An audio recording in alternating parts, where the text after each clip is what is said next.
राज्य में पढ़ुवा स्कूल छात्र छात्री होईची एक बड़ घोषणा।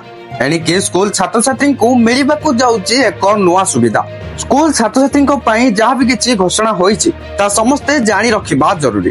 तेबे कौन रही अपडेट टी चलतु आ डेई न करी फटाफट अपडेट टी जानिबा हेले ताहा पूर्व वीडियो को गोटे लाइक करंतु, चैनल को नुआ आस्तिले एवं चैनल को सब्सक्राइब करी बेल आइकन को प्रेस करी ऑल रे क्लिक कर रखिबाकू जमार भी भूलंतु नै। पुष्टिकर हेबो मध्याह्न भोजन। राज्यर प्रत्येक स्कूल पिलांकू एणिकी प्रतिदिन 200 मिलीलिटर बा 200 ml रो क्षीर दिया जिवो। गिफ्ट मिल्क योजना रे यह जोगाई दिया जिवो। यह परीक्षामूलक भाबे रायरंगपुर पौरपालिकार 29 विद्यालय रे आरंभ करा जायछि।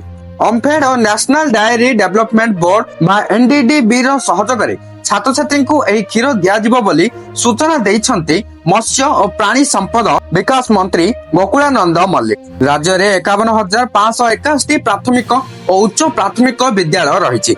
एही विद्यालय रे राज्य सरकार पीएम पोषण कार्यक्रम रे मध्याह्न भोजन जोगाई देउछन्ति।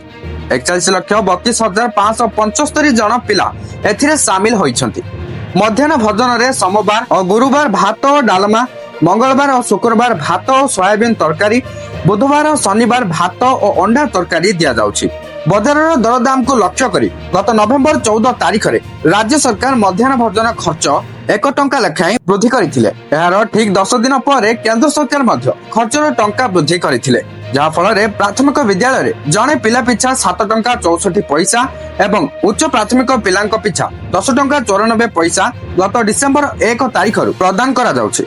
बर्तमान जहाँ भी किसी नुआ घोषणा होती से जना पड़ी जे एणिकी राज्य में पढ़ुवा स्कूल छात्र छात्री को मध्याह्न भोजन सहित प्रतिदिन 200 ml रो क्षीर पीवाकू मिलिबो। जहाँ भी किसी नुआ अपडेट आस्तिला वीडियो को शेयर करी समस्त पाखरे अपडेट को पहुंचाई दियंतु।